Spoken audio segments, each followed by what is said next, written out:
Hello students, हमें बोला गया let P1 and P2 be the two planes given by P1 P2 दे रखा है which are following straight line can be edge of the some tetrahedron which whose faces lie on the P1 and P2। अब इसमें हो क्या exactly मैं तुम्हें बताता हूँ। मीन्स हमारे पास एक टेट्राहेड्रन है जिसके दो फेस तुम्हें दिए गए है ना, दो फेस तुम्हें दिए गए, दो फेस कोई भी है, कोई भी है। तो मान लो हमारे टेट्राहेड्रन है, एक फेस हमारा ये P1 है, ये वाला P1 है, और दूसरा वाला ये P2 है। मीन्स ये वाला P2 है, ये P2 है ना साइड वाला, और ये नीचे वाला जो है वो P1 है। ठीक है, तो इनका इंटरसेक्शन ये वाला लाइन हो गया।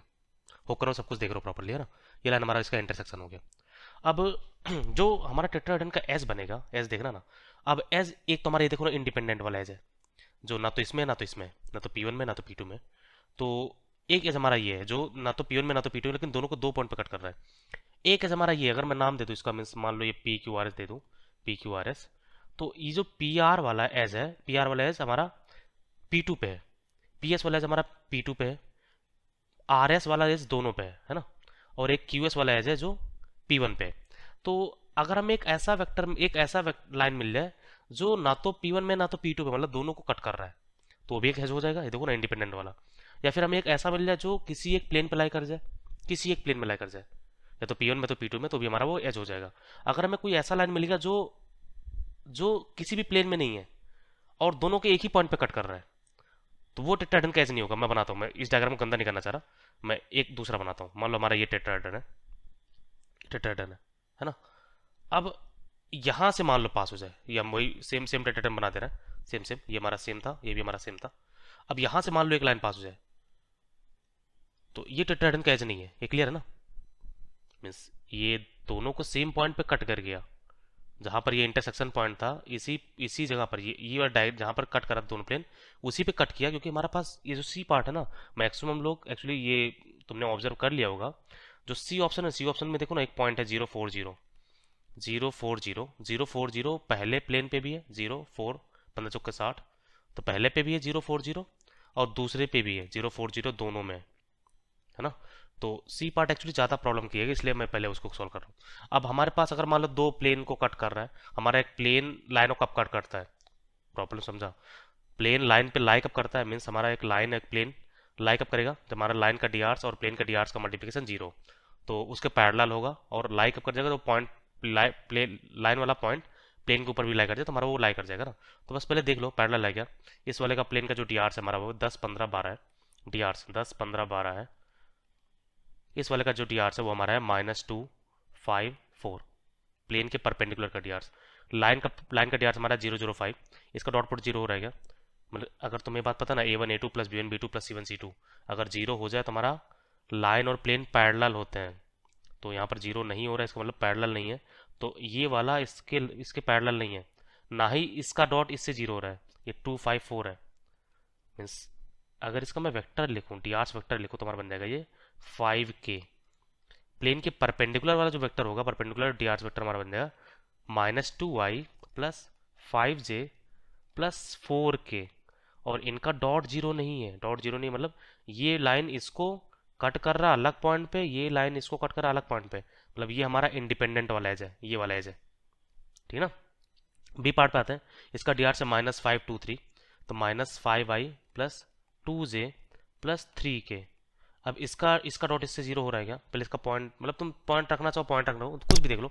इसका डॉट इससे 0 हो रहा है क्या, तो हमारे पास इसका डी आर से 10i plus 15j plus 12k, तो -50 प्लस 30 प्लस 12, ये 12 है ना, प्लस 36। तो -50 प्लस 30 प्लस 36, ये 0 नहीं है, क्लियरली 0 नहीं है। तो मतलब ये वाला लाइन इस वाले प्लेन को कट कर रहा है अलग पॉइंट पे। इसका 0 है क्या इससे, मतलब एक पॉइंट पे कट कर रहा है, इसका 0 है क्या, फिर से देख लो। तो 10 10 10 20 70, ये भी 0 नहीं है, तो ये अलग पॉइंट पे कट कर रहा है, तो हमारा ये भी इंडिपेंडेंट वाला होगा। ध्यान रहे, हमें अगर एक ऐसा मिल जाए जो अलग अलग पॉइंट्स पे कट कर रहा है, तो अलग अलग पॉइंट पे कट मतलब इंडिपेंडेंट वाला एज है, तो वो हो सकता है, कोई दिक्कत नहीं है। हम बस वही चेक करना चाह रहे हैं। अगर हमारा प्लेन प्लेन को ऐसे कट करके निकल गया तो एक एज बन सकता है, लेकिन दूसरे वाले को भी अलग पॉइंट पे कट करना चाहिए, है ना। तो अलग पॉइंट पता कैसे करो अलग पॉइंट पे कट कर रहा है नहीं कर रहा है। तो हमारे पास एक तरीका और भी है, अगर तुम्हें निकालना है एग्जैक्टली पॉइंट ऑफ इंटरसेक्शन अगर निकालना है तो लाइन को लेमडा मान लेते हैं। अगर मान लो बी पार्ट को मैं सॉल्व करूँ तो बी पार्ट को सॉल्व करने का मतलब है बी पार्ट हमारा था एक्स माइनस क्या था, x minus 6/-5, 6/-5 is equal to था हमारा y/2 इज इक्वल टू था z/3, है ना। y/2 is equal to z/3, y/2 is equal to z/3।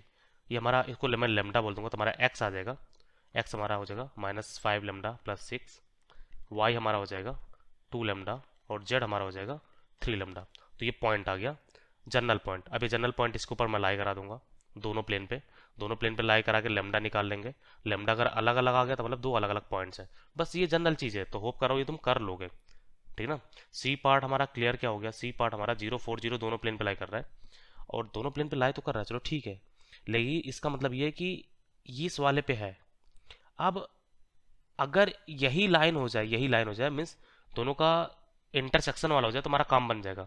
इसका जो डी आर है वो -2, 5, 4 है और इसका जो इंटरसेक्शन दो प्लेन के इंटरसेक्शन का जो डी आर होता है मीन्स अगर हमारा इसी लाइन पे एक प्लेन ये कट कर रहा था और एक प्लेन ये कट कर रहा था तो इसका जो डी आर होता है वो B1 क्रॉस B2 होता है।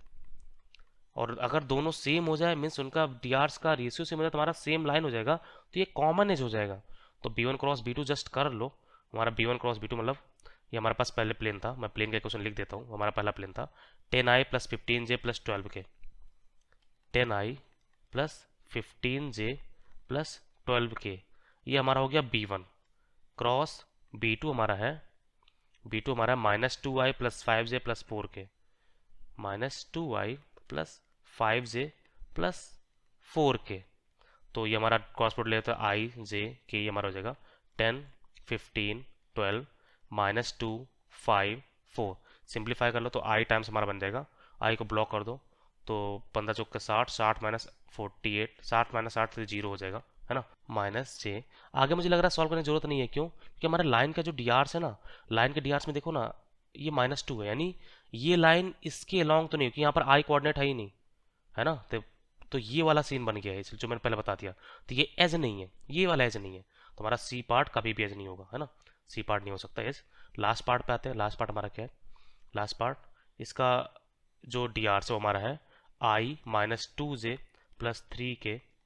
अब इसका इसका क्रॉस इससे कर लो, देखो 0 हो रहेगा, अगर 0 हो गया तो पैरेलल हो जाएगा ना, तो बस बार बार वही करना है। तो 1, 10 10 -30 + 36, तो 10 -30 + 36 0 नहीं होता है, यानी उसके उस प्लेन पे लाई नहीं कर रहा है, तो ये उसको कट कर रहा है।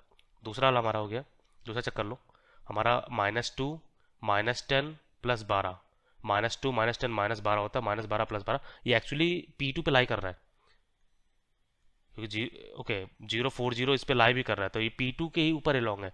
ये हमारा या तो PS वाला एज है या तो PR वाला एज है, तो ये तो हो ही जाएगा, है ना। तो होप करो ये पूरा कॉन्सेप्ट तुम क्लियर है। अब इसमें जो सबसे बेस्ट चीज़ ये था कि अगर हमारा टेट्राहेड्रन का एज बनना है तो या तो इंडिपेंडेंट वाला एज होगा, ये वाला एज होगा इंडिपेंडेंट वाला, तो दोनों को कट करना चाहिए, या तो ना तो इसमें लाई करे ना तो उसमें लाई करे, ऐसे करके। और कॉमन पॉइंट तो जैसे हमारा एक वाला हो गया ना सी पार्ट मैंने पहले सॉल्व किया, ऐसा नहीं होना चाहिए। दोनों में लाई नहीं कर रहा है लेकिन ये एक कॉमन पॉइंट से निकल गया, ऐसा नहीं होना चाहिए, ठीक ना। Thank you for the watching.